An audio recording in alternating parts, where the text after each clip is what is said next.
Good evening and thanks very much for being with us tonight. Thunder Bay Mayor Bill Morrow has laid out a list of the city's priorities to the Ontario Finance Ministry as the province prepares to deliver its budget for 2020 and 2021 next month. Morrow made a 3-minute virtual presentation to ministry officials as part of the annual consultation process. Not surprisingly, new contracts for the local Bombardier plant topped the list. Back in the summer, the company announced that it's laying off an additional 125 employees this month, with another 75 job losses to come next year. Morrow wants the province and Ottawa to send in help to ensure additional contracts.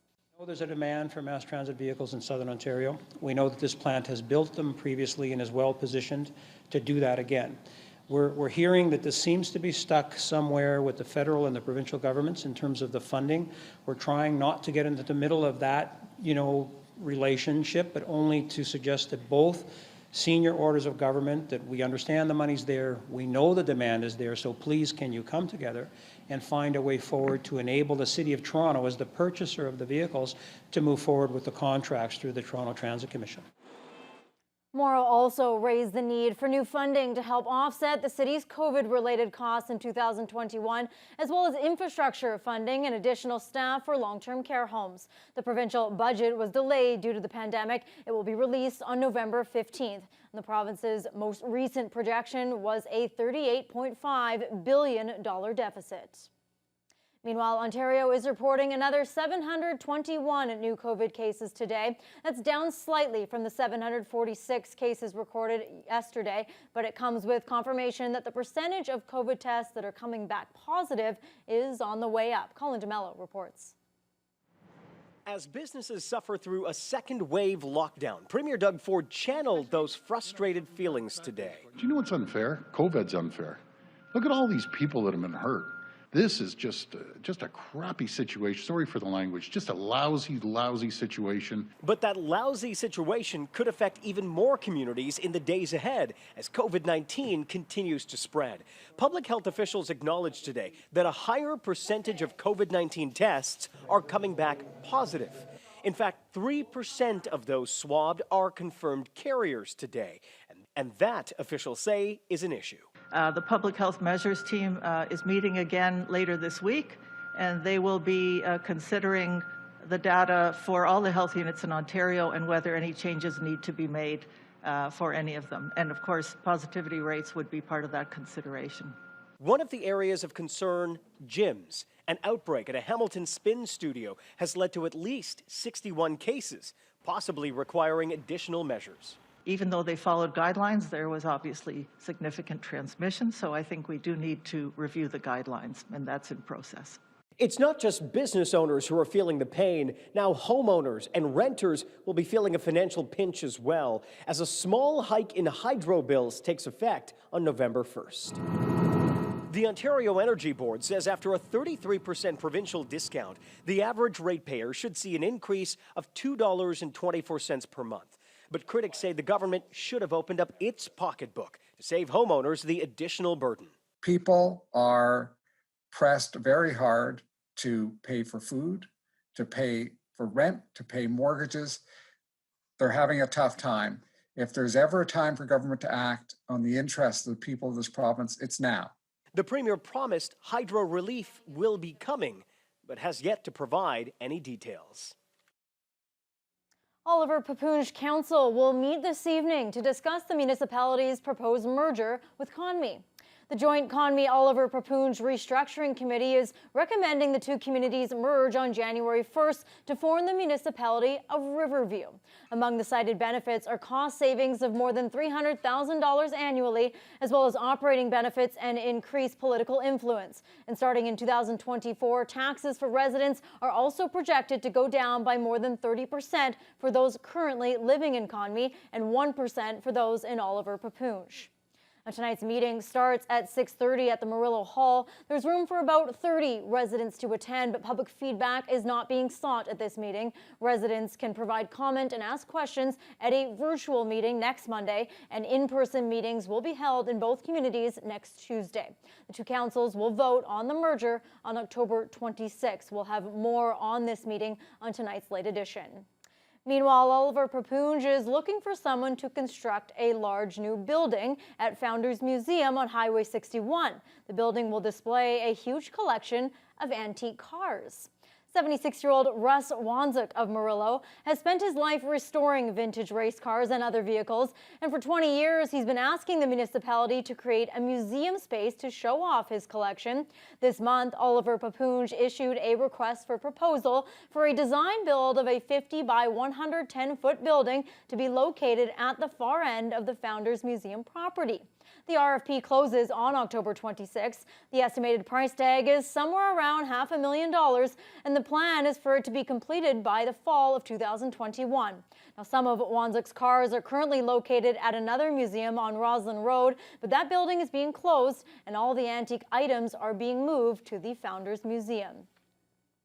Federal Health Minister Patty Hajdu is now speaking publicly about a request from a group of Canadian doctors who want to try using magic mushrooms to help guide their terminal patients on the drug. Psilocybin was recently approved on a case-by-case basis for some patients suffering through their final days. And Hajdu says the doctors' argument for using it are compelling. Corey Nordstrom has more. 24 physicians from around the country are lobbying the federal government to allow them to use psilocybin mushrooms. Health Minister Patty Hajdu and officials within her ministry are reviewing the request at this time. I am very interested in understanding how we'll analyze the results of physicians taking psilocybin so that we can actually get to their stated goal, which is understanding the effects on patients that they may be using it for. In August, Hajdu allowed doctors to administer magic mushrooms to some terminally ill patients as a way to help them cope with the diagnosis. Hajdu says the initial request made a lot of sense for a government looking to give citizens more choices for their end-of-life process. The request from the doctors who are treating terminally ill patients was very compelling. In fact, these are patients who are dying. The psilocybin would be administered under controlled circumstances where there would be an understanding of safety protocols for the person who was using the medication. Now, doctors like Ryan Pochette-Marble from the Marathon Health team say by trying the mushrooms themselves, they could get further insight on the feelings associated with psilocybin and become a better guide for their patients where other treatments aren't working. Medications like antidepressants, anxiolytics, psychosocial interventions like counseling. Studies show those generally aren't effective, or if they are, it's not very much.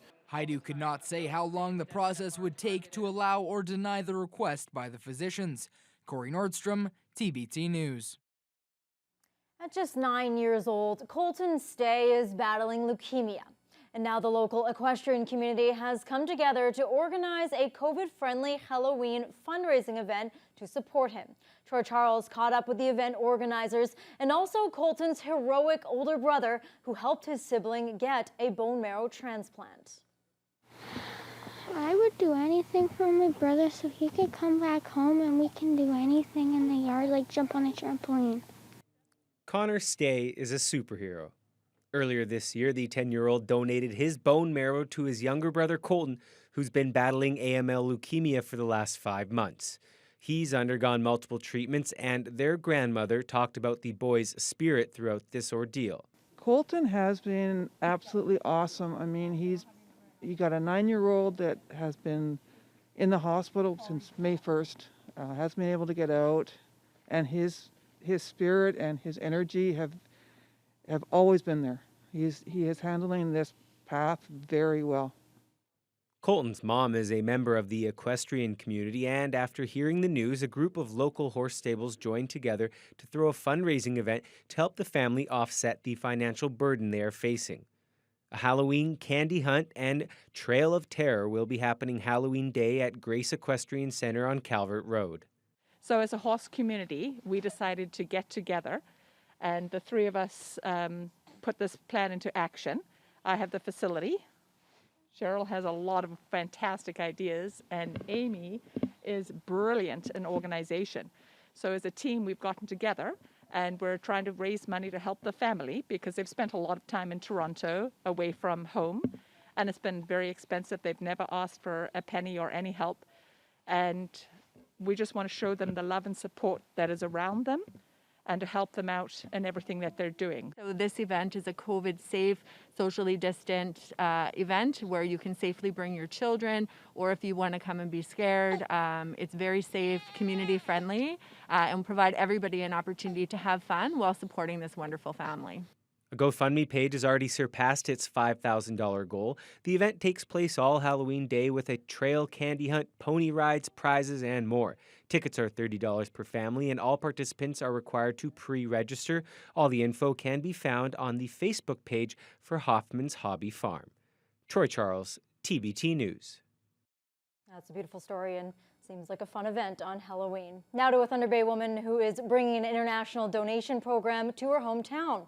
She's collecting unused hotel soaps and other small toiletry items, and she's giving them to people who are living on the streets. Marlo Ellis says the idea was inspired by former Thunder Bay resident Elizabeth Thompson, who launched the program after moving to Asia. They're called Kind Kits, and residents can drop off any of their unopened hotel toiletries or lightly used airline kits from business or first class seating. Some items include toothbrushes, toothpaste, hair and body wash, feminine products, and socks. Ellis's team has already reached out to various shelters along the North Shore. By providing these items during the pandemic, Ellis hopes to help those who are struggling and also take some pressure off the shelters. Melody at Grace Place said was that they have 250 to 300 people walking through their doors every day, but those people cannot come in and have access to the showers and to the resources that they normally have, so they need something to give them at the door that they can take away with them with their meals. The local drop-off locations are European Meats and Spa Euphoria. The goal is to pack the kits in the month of November for distribution in December, just in time for the holidays. Well, Fiona, yesterday you told us there'd be some snowfall today just west of Thunder Bay, and we know there was quite a bit of snow in Fowler